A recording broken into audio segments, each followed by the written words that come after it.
what's up, everybody? Welcome to Stranger Things Has Happened, Season 4, Chapter 4. I'm here with Kelly, and I'm Don Della Snooch. What's up, Kelly? Hi, friends. Not too much. How are you, Snooch? Oh, it's another typical day in the neighborhood. It's always another typical day in the neighborhood. Yeah, I mean, somebody's neighborhood anyway. It's very true. We actually have a big announcement to make. We are going Kelly has a penis. I don't have a penis. Penis. Anyway, don't have a penis. No, Don and I are going to take the summer off. Mhm. We are going to pause here at the mid-season finale. And we're going to come back in September, and that will bring us closer to when season 5 releases. So Right. anybody who's not caught up, who wanted to take the journey with us, this is your chance to catch up with us. Yep. And please catch up with us. I mean, like, I have a lot of fun when you guys join us. So that was our big announcement. And just a reminder, if this is your first time watching, please don't leave any spoilers in our comments, because this is our first watch journey. So don't spoil it for us. Right. Yeah. Don't be a dick. Don't be a dick. Don't be a dick. Don't be a Vecna. All right. So on that note, any opening thoughts on this episode, Snooch? Yeah, Vecna's a spider. Vecna's not a spider, but there were too many fucking spiders in this episode. I think that there's so much in this episode that you should just tear into it. I will. We picked up right exactly where we left off. We're at the buyer's house. The suits are talking to Jonathan, Will, and Mike about Elle and the situation. Hawkins is in trouble. Elle is in training to get her powers back, yada, yada, yada. The man is out to get her. So, like, damn the man, save the empire, and we need to trust the suits. He hands Mike a letter from Elle. It basically says, "Dear Mike, I have gone to become a superhero. From Elle." And she said from and not love. So, like, Mike, how does it feel? Yeah, suck that bag of dicks. Suck that bag of dicks. Brought it on yourself, Mike. Dumbass.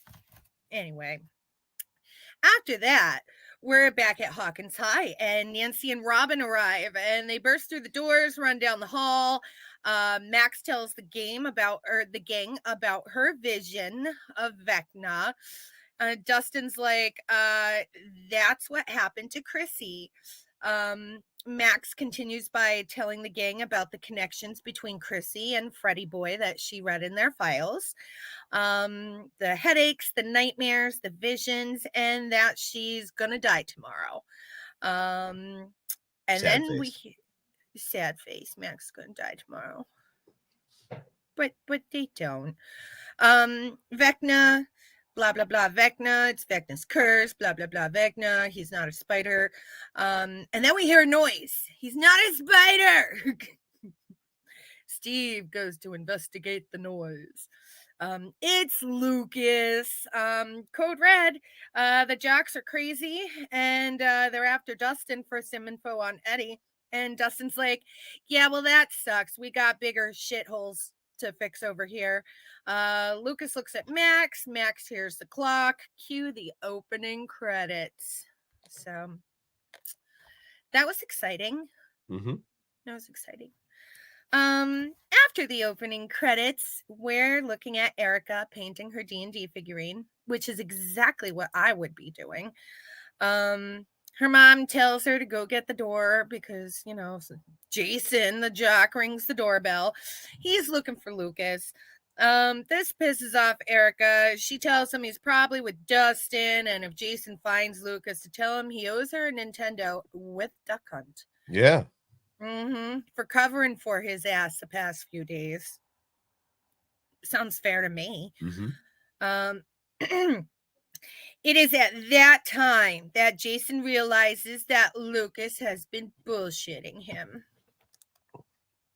And that's the last we hear of him.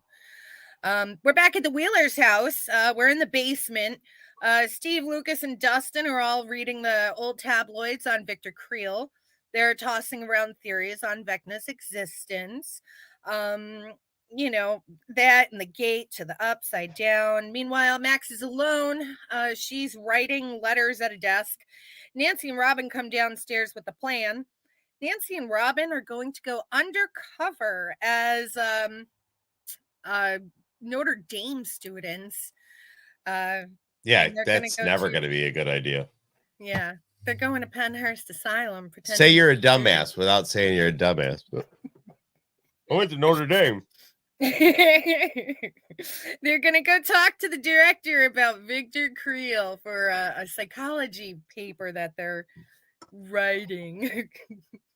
They hope to charm the director, and I like how they use the word charm because that is something that you would do in D&D.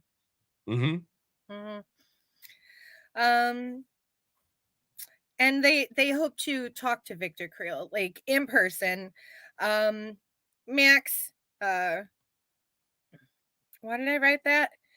Oh, and rid Max of the curse. That's why I wrote that. I wrote in shorthand, so I can't always read my writing. That's when Steve realizes that he is indeed not going, and he's stuck babysitting the kids, which aren't kids anymore.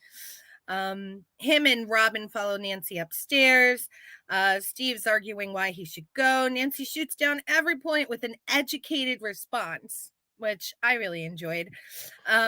Robin, on the other hand, she's just oogling all the girly stuff in Nancy's room.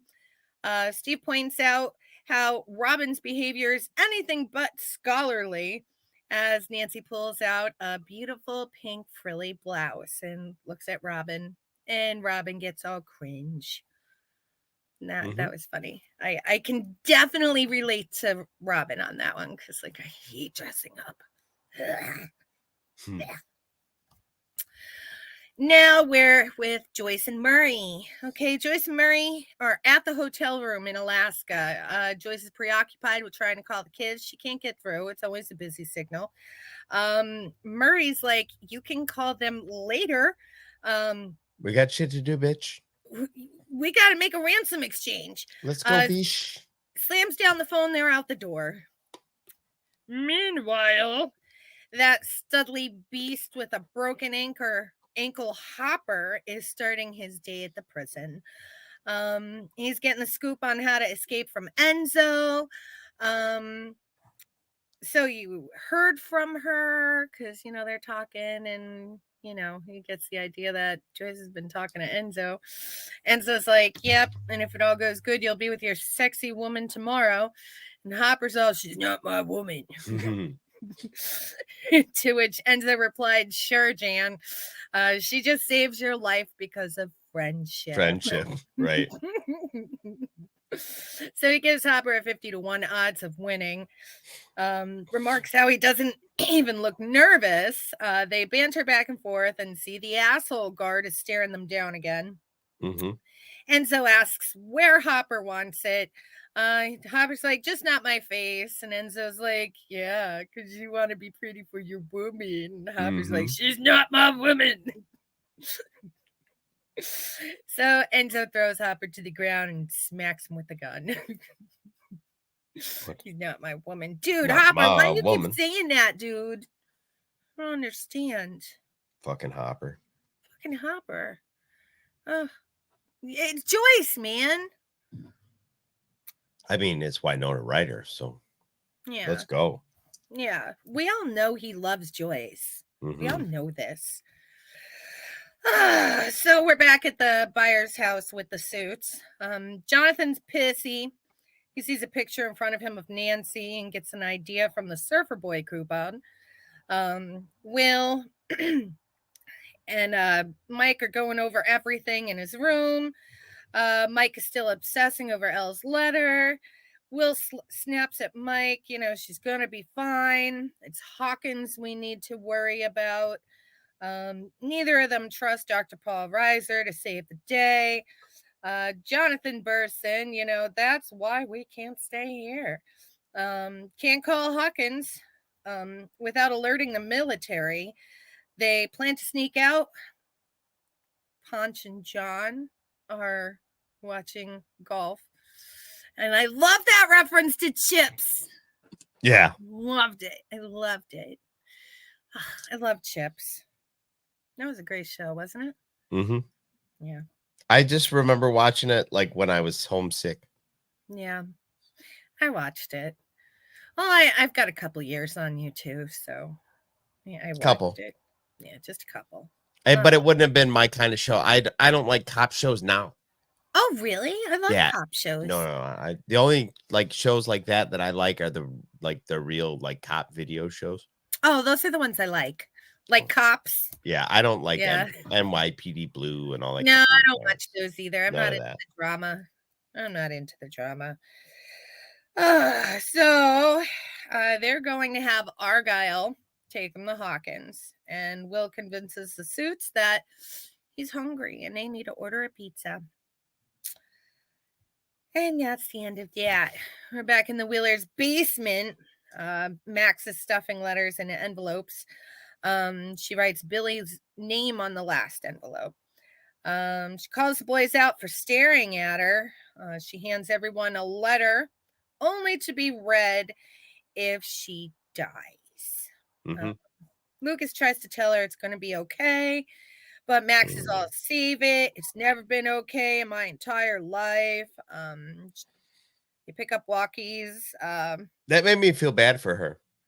Like I mean, I knew that like she's had kind of a shitty life, but like she's sitting there getting ready to probably die, and she's like, you know what? This whole thing's been shit anyway. Let's go. Yeah. And they even mentioned that she didn't even sleep. She just wrote letters all through the night. Mm-hmm. Yeah. They pick up a walkie, want to know if the walkie will be able to reach Pennhurst from East Hawkins. Steve is like, nope, you're going to stay in Mike's basement. She's like, if I'm going to stay in Mike's basement, you're going to have to tie me down.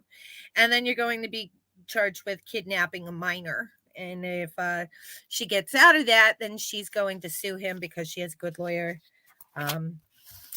So Steve basically lost that argument. But we don't know yet because we're back with Nancy and Robin, who arrive at Pennhurst in Nancy's shaggin' wagon. Robin keeps rolling her ankles. She's all dressed up. She's wearing a skirt, the frilly blouse, the lacy ankle socks, and she's not even wearing real heels, but she just can't walk in them. Mm-hmm. She's complaining that she's itchy. They meet with the director, and the charming begins. However, Nancy's charm got them what all that Nancy's charm got them was that it was their fault for not filing a request months ago to meet with Victor. Robin then goes on this elaborate rant that they put in 2 requests that were denied. And it's been her lifelong dream to find out why Victor committed the murders and feels that she's being discriminated against for being a woman. And the director actually buys that. I love that. I did. The rant was good. Yeah. The rant was good. It was so good. That was great. That's all we're going to see right now because we're back to Joyce and Murray. They pull into the Fish and Fly, which looks like this tiny airport hangar with like lobster traps around the front of it on the ground. Mm-hmm. They see this guy in a welding mask. They ask for Yuri, and this welder jumps down and tells them this big story of how they're a day too late because this polar bear came and clawed open Yuri's plane and killed Yuri. Mm-hmm. And like Joyce looks absolutely horrified, and then he's like, "Yeah, kid." I didn't I didn't buy that at all. Like the second it started, I was like, "This is the guy, and he's a douchebag." He's a douchebag. They go in with Yuri. They give him the satchel full of $40,000, and he's like, "Sit, have a coffee. I need to count all this." Like, okay. So we flash over to Hopper. Hopper's working on the railroad tracks. It's go time. He breaks off his pickaxe and goes to the guard shack for a new one. And bam, he smacks the guard. We all saw that coming. Right. He slides the cuffs off his broken ankle, and the asshole guard noticed that he's missing from the chain gang. Asshole guard catches him. Hopper turns around, slams him with the metal cuffs. Big fight breaks out as it should. Just as Hopper is strangling the guard with the cuffs, the guard starts spraying the roof with bullets, which alerts all the other guards, who comes rushing in just as Hopper is crawling out the roof. And they notice that Hopper kind of lit like a stack of dynamite before he ran out. Yeah. And they all run away as Hopper's going to the field to jump on a snowmobile. All the guards are like running out of an exploding building. And yeah, that's that. You know, all the prisoners are cheering. It was a nice thing. It was nice. Yeah. I was cheering too. I was like, go Hopper, go. He runs really fast on a broken ankle. Yeah, I mean, I've been in kind of surprised anyway about like what they're asking him to do on this broken ankle. Yeah. You know, like the implied absolutely destroyed and shattered ankle. I've had a sprained ankle. Yeah. And you ain't walking on that. Not without being in a cold sweat. Yeah. Well, he did look like he was in a cold sweat, but I guess if your life was on the line, you do it too. But it's Hopper, and Hopper's like all that is man. So oh yeah, I mean, clearly he's the most manly of men. Yeah, I mean, like if you were Hopper with the broken ankle, he'd probably. I mean, it's Hopper and what's that guy's name? You know that guy's name who can do everything. MacGyver? No, the guy who does the exercise commercials with Christy Brinkley. What the fuck you're talking about? Chuck Norris. That's who I'm talking about. Chuck Norris. Oh, Chuck Norris. Yeah, it's Hopper and Chuck Norris, you know? Yeah, I think so. I think that some women would tell you that Hopper could out Chuck Norris. I don't think he could out Chuck Norris, but he'd probably be a better lover than Chuck Norris. Yeah. All right. I'll let it slide. You go ahead with that. We're back in Steve's car. Max did win. He's driving to Max's house with Justin and Lucas in there, of course. A conflicted Lucas keeps staring from the envelope to Max, who doesn't seem to notice, or, you know, she's just ignoring him. They pull up to Max's house. Max leaves the envelopes addressed to Mom, Dad, Granny, and Uncle Jack. She sees Mom outside hanging up laundry, tells Mom she left the letters inside in case she gets murdered. Mom tries to calm down Max. Max tries to calm down Mom. They hug. Just as Max slips into another hallucination, the skies get dark again. All the clothes on the clothesline turn bloody, and Max's mom is now Vecna, who's taunting her as the clock chimes. Max comes out of it. She's lying on the ground alone, clean laundry blowing in the breeze. She goes back to the car, evading questions from Steve. The end. The end. The end. That's that. Now we're back at the asylum. The director gives Robin and Nancy the tour. Nancy's like, can we speak to Victor alone? The director questions them, and the girls stumble with excuses. Robin screws up their professor's name. They correct themselves and smile, and the director says, okay, you can have some time alone with him. So they're in, and we think it's a win, but the director had this weird look on his face, so we're not sure if it's a win, but for now it's a win. Yeah. The guard leads them down, telling them all the rules, like you must be 5 feet from the cage. Don't give him anything. It was all very Silence of the Lambs. Did you Yeah, get that I feeling? think that's what they were going for. They were trying to get Okay. that vibe. If that's the vibe that they were giving, then they did a great job because Yeah, it yeah. seemed exactly like Clarice going to see Hannibal Lecter. Want to touch my butt, Clarice? At least nobody like on her face, you know. Victor's got his back to them. He's making scratching marks on the table with his fingernails. Victor's like, I don't talk to reporters. And Nancy's like, we're not reporters. We believe you and we need your help. Whatever killed your family, we believe he's back. Victor turns around. He has no eyes. And the other thing, do you realize who Victor is? No, I guess not. He's motherfucking Freddy Krueger. That was Robert Englund. Oh, is it? Okay. Yes! Yeah, that makes sense. Yeah. Yes. I was like, holy shit. Ugh, man, that like, you know, like, holy shit, I know him. I actually knew him. I don't know a whole lot of actors. I usually say he's that guy who's in the exercise commercials with Christy Brinkley. Right. And So it's that Chuck was Norris. Cool. Yeah. Exactly. So that's gonna leave us hanging like it usually does.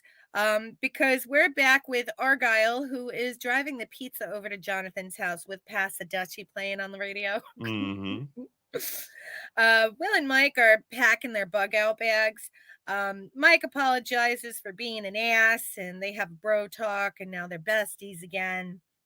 Argyle pulls in, or so we think he pulls in, and the doorbell rings, and the one suit answers the door, and military feds storm the house and they shoot him. He's dead. Guns are blazing everywhere.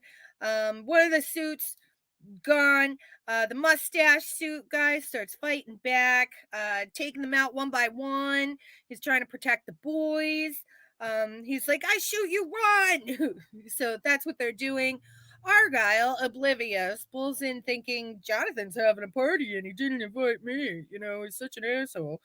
The boys and the one injured suit, because the suit did get shot, they run and jump into Argyle's van and they're like, drive. And Argyle's like, oh my gosh, why is that guy holding a gun? And again, they're like, drive. And they peel out. So, holy shit. That I did not expect. I did not expect that at all. He completely like checked out of the situation. He's just like, yeah, fucking Argyle. It completely caught me off guard. I did not see any of that coming. Yeah, I was surprised. Like, I was like, what the fuck?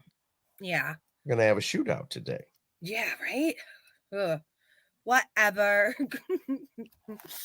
So we're back at Yuri's fish and fry. No, fish and fly.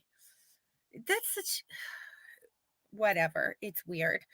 Yuri finally finishes counting the money. It's Joyce Alaska. It's so weird. Joyce is like, your turn. You go get Hopper. And Yuri's all, but first I need to call Enzo and make sure that Hopper's still alive. And Joyce again looks mortified, horrified even. And Yuri's like, I kid. But really, I need to call and make sure Hopper's not dead first. So we're immediately on Hopper, of course. Hopper reaches the end of the forest because he's been driving that snowmobile all that way. He sneaks into the village on foot. He finds the church that Enzo told him that he needed to go to. He gets into the church. There's wooden crates everywhere, cartons of cigarettes, blue jeans. He finds a jar of Jif, cracks it open, starts eating it with his fingers. He finds a little blankie and he curls up with the blankie and his peanut butter. He's like, oh, Hopper. That very much is like what I do on a day off. Like, just the world's so out there and I'm cute. in here and I got the peanut butter and let's go. Yeah, but do you eat it with your fingers or do you use a spoon? Wait a minute. Are we talking about peanut butter or something else? Peanut butter. Damn it. Carry on. Moving on. All right. Meanwhile, back at the prison, Enzo gets a phone call from Yuri saying, change plans, escape prisoners are worth a shit ton of money. And you know what's worth even more than a shit ton of money for a prisoner is a guard. So we know where this is going.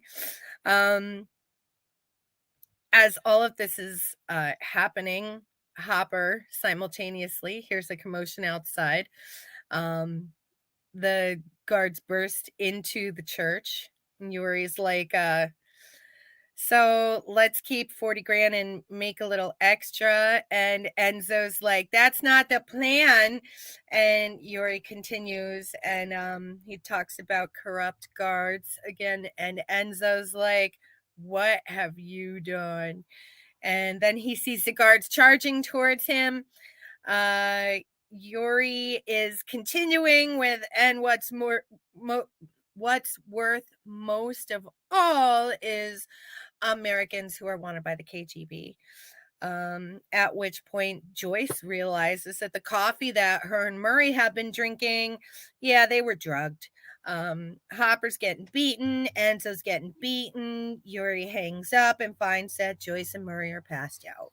So, womp womp. Feels right though. Does it?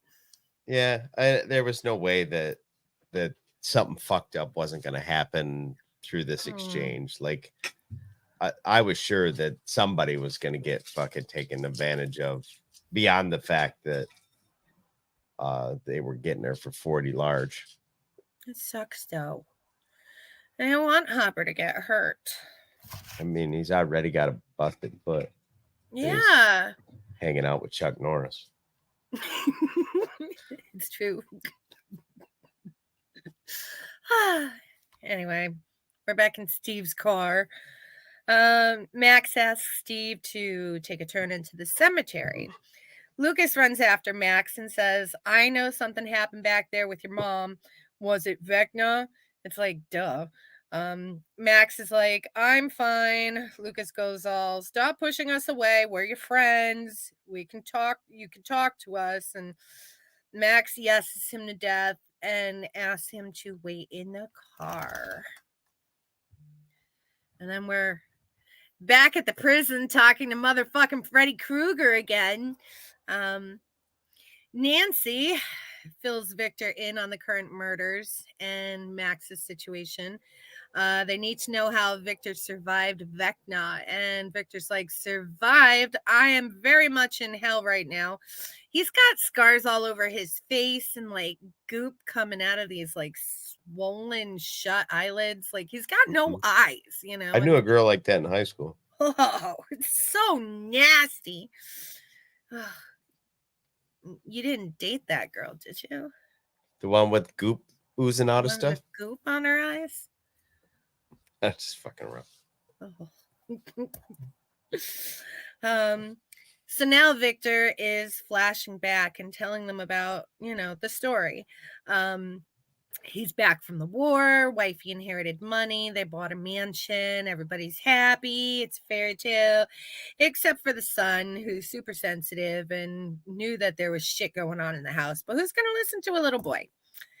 They had 1 month of peace, and then dead animals started showing up around the house, like mutilated and shit. They called the cops. Cops ignored them, blaming it on a wildcat. And he's like, this ain't no wildcat. This is a spawn of Satan. Wifey, he's starting to show how everybody else is getting affected. And that's when like wifey went to go take a bath and like water wasn't coming out of the faucet. And then like this giant poof of like spiders come up through the drain, which is like that's a real life nightmare for me. I'm sorry. That is disgusting. The rest of the family, they're having nightmares, like Lucy wakes up screaming from, I think her name was Lucy. Maybe it was Lucy. The little girl, his little daughter, woke up screaming from nightmares. Victor's nightmare was seeing a burning baby in a fireplace. So I was like, well, that's fucked up. Right. He was able to now feel the demon hiding. He goes up to look through the attic, and what do we focus on? A fucking Black Widow. Like, what the fuck? Enough with the spiders. There's so many other things. Like, why can't they be afraid of snakes or something? Because No. I'm fine with snakes. It's the Vecna spider. Spiders fucking everywhere. So the demon cursed their town and their home. And one night at dinner, the radio goes on, the TV's going off and on, the lights going off and on. The wife, she just floats up. She's dead. Everything. How he kills them. He tried to save the kids and get them out of the house, but then he had war flashbacks. And the voice of an angel saved him. And when he heard that voice of an angel, he snapped out of his trance and found out that Vecna already killed the kids when he was gone. Mm-hmm. He goes to jail. He wants to, end it all. So that's when he takes out a razor blade and starts slitting up his eyes. I don't know about all that. Last time I knew, if you wanted to off yourself, you do not slit your eyeballs. Right. I thought that was really weird way to die. Yeah. Whatever. That's just gruesome. I think it was one of those decisions that was like, this will look cool. Let's do this. Well, it might look cool, but it doesn't make any sense. No. But he was pissed off because the doctor guy saved him. Nancy asks about the angel, who was the angel, anything about the angel. Victor, he's done now. He gets into the fetal position and he starts humming Dream a Little Dream. Just then the director says, time's up. Oh yeah, I called you a professor. The cops are coming. That's the end of that. Mm-hmm. Now we're back with Max. Max is at Billy's grave. Max reads him her letter to him, and that was really heartfelt, really sad, really sad. You could totally see how fucked up that kid is. She's telling him that everything in the family is a disaster since he left. She can't tell anyone why he's gone because nobody would ever believe her. How she imagines what they could have had if he was still alive. They'd be like real brother and sister. But that's not what happened. So she's trying to fake being normal. She can't talk to anyone about it except Billy. Billy's the only one that she could talk to. So she tells him how sorry she is, and she signs it, love, your shitty little sister, Max. That was heavy. Mm-hmm. And real. And then the sky goes black. Steve watches her from the car. He's still in the sunlight, unaware that she's having a waking nightmare. He decides to go up after her and tell her that time's up, it's time to go. But she's gone. He finds her eyeballs are rolled in the back of her head. Meanwhile, Billy is Vecna. I don't think her eyes were rolled in the back of her head. I think they'd cataract over. You think so? I thought she was her eyes were up there. No, I think if you look at it close, they're clouded over. Oh, that's creepy too. That was the same way with the other ones, because that was my first response. Their eyes were rolled back in their head, but they're not. You're not looking at the whites of their eyes. You can see their pupil underneath that. That's even creepier. Like those zombie people in the forest at the funeral that Billy boy, not Billy, what's his name? Freddie.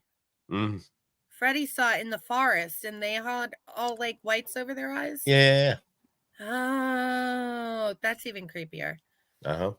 Ugh. So Vecna's taken the form of Billy. Lucas and Dustin see that Steve is struggling to pull Max from her trance and they start headed up there. Bloody fucking Billy is addressing Max's guilt. So like there is like things that she's not saying. Mm-hmm. He's like, follow me into death, and Max falls backwards, looks up, and sees that it's really Vecna. Vecna's saying, it's time, Max, time for you to join me. She runs. In reality, all three boys are trying to wake her at this point. Steve screams for Dustin to go call Nancy and Robin on the walkie. Nancy and Robin are arguing with the director. They're being escorted by cops. They're talking amongst themselves. They make a connection between Dream a Little Dream and the music reaching part of the brain that words cannot. They think it's a lifeline back to the real world. Nancy and Robin make a run for it. Max is also running in her trance. She hides. Nancy and Robin make it to the shaggin' wagon and they speed away as Dustin's calling a code red. Max is screaming in her dream for Lucas and Dustin to help her. The cemetery starts glowing red. It's weird. Max walks into the red fog. Dustin grabs a cassette tape because, you know, he did finally talk to Robin. Max, she's like stuck in this tarry stuff, like this tarry black goo. Mm-hmm. Typical dreamy shit. She sees like this crazy world of chaos, like, and I'm wondering, like, at this point, I wrote down, is this Vecna's world? Like, and we find out, yes, this very much is Vecna's world. It's like some like MC Escher shit. Like, he was the artist that did like the stairways and the, you know, the weird dreamscapes. Yeah. Dustin races back to Max with the tapes and his Walkman. What's her favorite song, Lucas? You know, and Lucas is like, oh, this one, that one, whatever. We see stairs, a floating grandfather clock. We see floating doors. Everything's red. There's thunder and lightning in Vecna's world. Vecna's like, what are you doing in here, Max? And that's when we know it's Vecna's world. It looks like Max steps on these itty bitty tiny skulls. Mm-hmm. But then I realized that they're Vecnas. Tiny egg sacs. They're not Vecnas. They're fucking spiders everywhere. Spiders, like millions of spiders are coming out of these fucking egg sacs. Fuck. Oh, Vecna's saying, come back to me.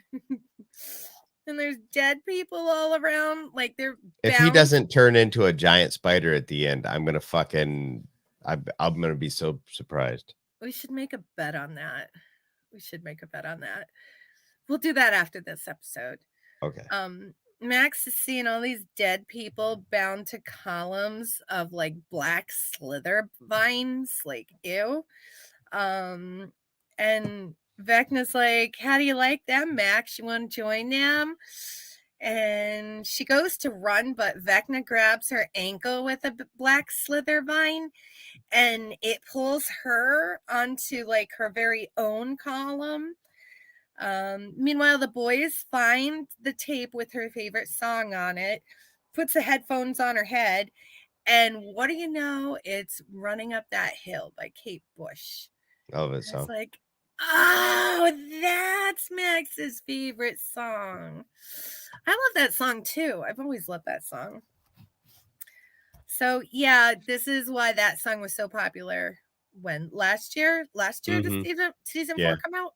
Okay. Yep. So we're not that far behind anymore. Nope. And as that song is playing, Max sees a clearing of red clouds, almost like a portal to the sunny cemetery. She sees her friends all around her. Vecna's all, you belong here, Max. She tries to fight back. Vecna's claw comes out, and it's a claw. It's not a spider hand. I paid extra attention to that. Spider hand. It's Spider claw. It's not a spider hand. It's spider just a claw. Spider claw. Not a spider claw. It's just a claw. And he does his like Vecna thing. And in real life, she starts levitating in the cemetery. In real life, not in the Vecna house. Mm-hmm. But then as that song is playing, she thinks about all the happy, loving times that she had with Lucas, all the laughing best friend times that she had with Elle, even with Mike and Dustin, and like laughter and hugs and ice cream and all these happy things. And she breaks free and she rips a hunk of flesh off of Vecna's neck that immediately grows back. So she didn't really hurt him. Mm-hmm. And we see a black screen, and I'm like, you fuckers! Like, I thought the episode just ended. I was like, I did. In that split second of black, I yelled. But then it comes back, and Max falls to the ground, and she wakes up, and Lucas is holding her, saying everything's okay. And we're early. Lucas, you did a great job. So if you were worried is not a spider, we have time to talk about this bet. Yeah. Mm-hmm. Yeah. I think he's a spider. I think it's gonna be like the Stephen King's It, where like he just turns into a giant fucking spider at the end. That would be terrifying. But I don't think he is a spider. I just think he uses spiders because spiders are things of nightmares. So if Vecna is not a spider, what do you want to bet?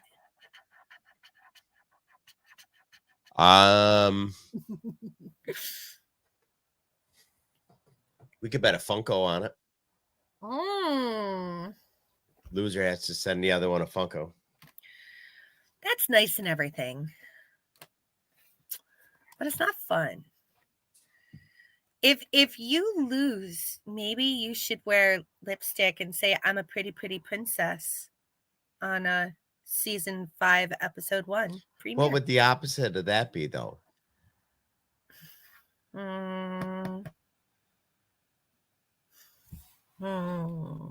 Because you could just put on lipstick and say you're a pretty princess, and everybody would be like, I know.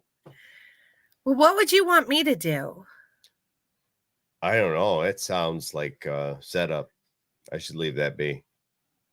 I think that you definitely have to do something to Chris that you don't want to do. Do something. No, Chris has nothing to do with this. He doesn't even watch this show. He just pretends. It doesn't matter. I got to look out for my boy. Well, we'll decide on something. Maybe people in the chat. Oh, I know. Yeah? You have to go to Olive Garden and take pictures eating food at Olive Garden. Oh, and post them on the interwebs? Yeah, for everybody to see. Maybe even have Chris like record a little video of you having like chicken parm from Olive Garden. So salty and sugary at the same time. Their sauce is shit. Yeah. I made the awesomest sauce the other night, by the way. Yeah. Yeah. I had some country ribs, the really thick ribs, not the baby backs or anything. And I grilled those with some Sweet Baby Ray's, and then I threw them into a homemade sauce with some sun-dried tomatoes and cans of crushed tomatoes and all of my favorite sauce spices. Oh my gosh, it made the best meat sauce. That was a delicious Sunday gravy. Nice. Okay. If he is a spider, I'll go to Olive Garden and take pictures and post them on the interwebs. Oh, it's gonna be so good. Yeah. I'm gonna love that. But I mean, just think about it. You'll finally be with family. But if you lose, then season 5 premiere that we're going to do here, you have to wear lipstick and tell everybody several times during the episode about what a pretty princess you are. Pretty princess. Deal? Deal. Okay. High five. Hey, high five you. All right. You got anything else? Mid-season. We've got nothing else. Mid-season. You guys, like if like Smirking Bear is on the journey with us, and Scott from Used and Abused, he's on the journey with us, and Gap, he wants to be on the journey with us, but he felt he was too far behind. But Gap, this is your time to go and catch up, and I'm gonna kick DB's ass into catching up too, so that we can have like more people on our first time watch journey with us. Mm-hmm. It only makes the discussion more fun. Absolutely. Yeah. And thanks everyone who joined me in tonight's live chat. And we'll see you guys in September. Yeah. Oh, and thank you, Shanti, for being a great Blue Wrench. Mm-hmm. Love you, girl. Yep. And we're only we're less than 8 months or so away from when season 5 should come out. So I hope so. We have 5 episodes left of season 4, and all I know is that season 5 is being released sometime in 2025. So yep, let's go. I think it's going to be early first quarter. So yeah, I hope. All right. So. All right. With that being said, thanks for joining us, everybody. Thanks, friends. Bye. Have a good night. If I can remember where to push the buttons.